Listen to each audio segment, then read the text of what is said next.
चंपावत से बड़ी खबर, जहां पर टनकपुर से शुरू हुई कैलाश मानसरोवर यात्रा 5 साल बाद फिर शुरू हुई। कैलाश मानसरोवर यात्रा सीएम धामी ने हरी झंडी दिखाकर पहले जत्थे को रवाना किया।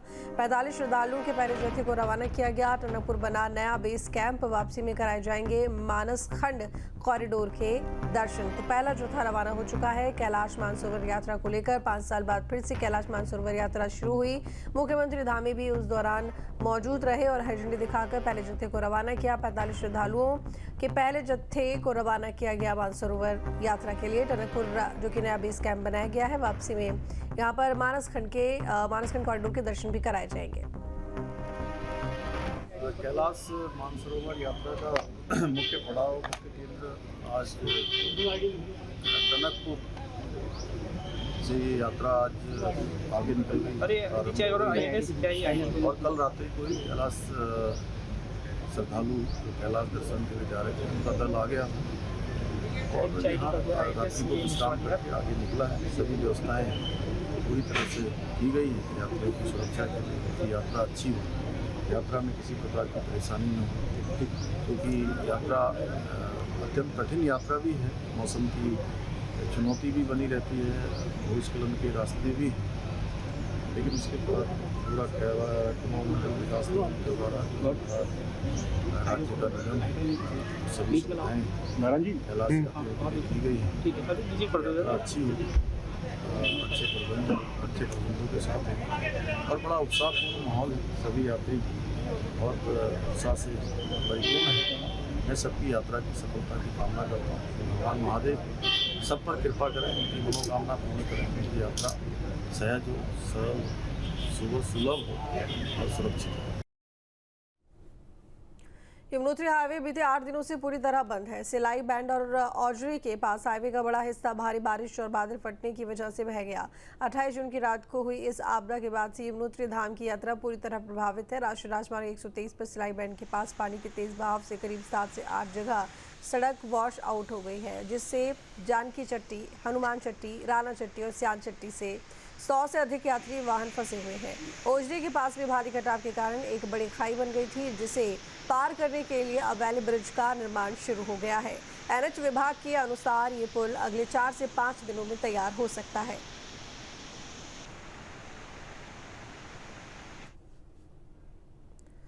रामनगर से खबर बढ़ी, जहां पर कॉर्बेट पहुंचे मुख्यमंत्री Pushkar Singh Dhami. Corbett tiger reserve का सीएम ने भ्रमण किया। झरना और फांटो पर्यटन जोन में जंगल सफारी, ढेला गेट पर पौधारोपण कार्यक्रम में हिस्सा लिया।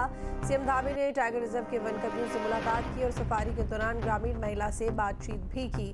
तो मुख्यमंत्री पुष्कर सिंह धामी शनिवार को कॉर्बेट टाइगर रिजर्व के भ्रमण पर पहुंचे। उन्होंने झरना और फांटो टूरिस्ट जोन में जंगल सफारी की वन्य जीवों के संरक्षण का जायजा लिया। सीएम धामी ने ढेला गेट पर पौधारोपण कार्यक्रम में हिस्सा लिया और पर्यावरण संतुलन की दिशा में प्रदेश सरकार की प्रतिबद्धता दोहराई। इस दौरान उन्होंने टाइगर रिजर्व के वन कर्मियों से भी मुलाकात की, उनका हालचाल जाना और उनके उत्साहवर्धन के लिए सराहना की। जंगल सफारी के दौरान मुख्यमंत्री ने रास्ते में एक ग्रामीण महिला से भी बातचीत की और उनकी जन समस्याएं सुनी। सीएम ने संबंधित अधिकारियों को निर्देश दिए कि ग्रामीणों की समस्याओं का त्वरित समाधान किया जाए।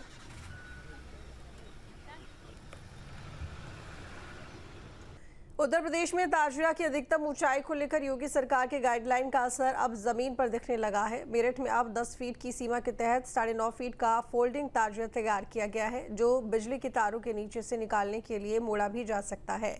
मेरठ के लालकुर्ती इलाके में 3 पीढ़ियों से ताजिया बनाने का काम हो रहा है। यहाँ के कारीगर अब्दुल अजीम और मोन्टू खान ने बताया कि ताजिया पूरी श्रद्धा और पाक नियत से नंगे पांव बनाया जाता है।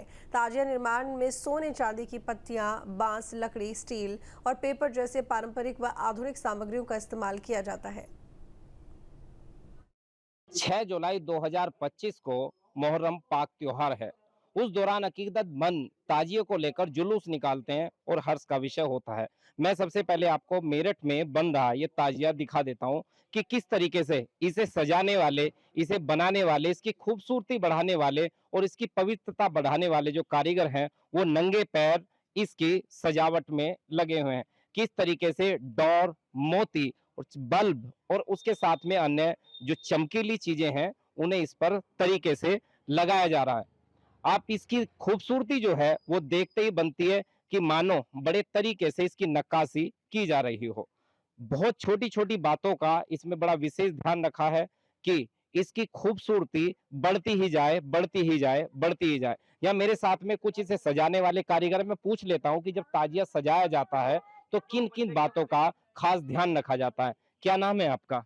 मेरा नाम है मोंटू खान।